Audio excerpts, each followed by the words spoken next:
கட்சிகள் புதிதாக தேர்தலை எதிர்கொள்கிறதா, புதிதாக பதவிக்கு வரப்போகிறதா என்பதை அறிவார்ந்த எனது மக்கள் சிந்திக்கணும். வந்தால் செய்கிறோம் என்கிறார்கள், வந்தபோது ஏன் செய்யவில்லை என்றால் என்ன பதில் வைத்திருக்கிறார்கள் என்பதை நீங்கள் சிந்தித்து பார்க்க வேண்டும். நாங்கள் வந்தால் 2 கோடி பேருக்கு வேலை என்கிறார் ஐயா மோடி.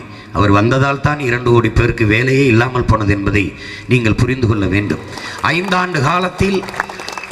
ஆண்டு காலத்தில் அவர் செய்யாத ஒன்றை இனி வரும் 5 ஆண்டு காலத்தில் என்ன செய்ய போகிறார் என்று பார்க்க வேண்டும். பணம் செல்லாது என்று சொல்லி எல்லோரையும் பராரிகளாக ஆக்கியதை தவிர வேறு என்ன செய்தார்கள்? ஜிஎஸ்டி என்று வரியை விதித்து, ஜிஎஸ்டி என்ற வரிக்கு முன்பு கடையிலே வியாபாரம் நடந்து கொண்டிருந்தது. அதை விதித்தவுடன் கடையே வியாபாரத்துக்கு வந்துவிட்டது என்பதை நீங்கள் அறிந்து கொள்ள வேண்டும். என் அன்பிற்குரிய சொந்தங்களே, 5 ஆண்டு கால ஆட்சியின் சாதனைகளை சொல்லி வாக்கு கேட்க வக்கற்ற இவர்கள் நாட்டின் பாதுகாப்பிற்கு நாங்கள் தான் சரியானவர்கள் என்று சொல்கிறார்கள். நாட்டின் பாதுகாப்பை என் அன்பிற்குரிய மக்களே, நரேந்திர மோடி அவர்களிடமிருந்து இந்த நாட்டை யார் பாதுகாப்பது என்பதுதான் இப்போது இருக்கிற பிரச்சனை.